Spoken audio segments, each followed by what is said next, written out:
my dears, my oven was acting up, so today we are going to make chicken and dumplings in the crock pot. See my little hot plate there off to the corner? Today we are going to use boneless, skinless chicken thighs. And because we are using boneless, skinless chicken thighs, instead of water, we're going to use chicken broth. And we're going to still add seasoning to the chicken broth. And don't forget your bay leaves.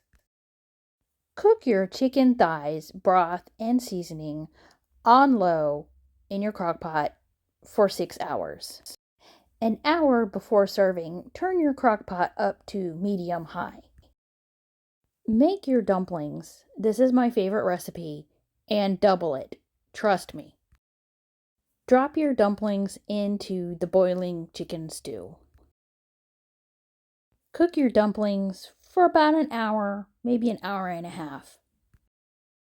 They should be done and look like dumplings when you cut into them, and your stew should be at least 180 degrees to make sure it's nice and warm. Follow all food safety measures.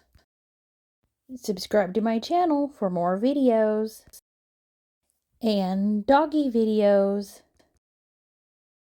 Thank you for watching. See you in the next video. Bye.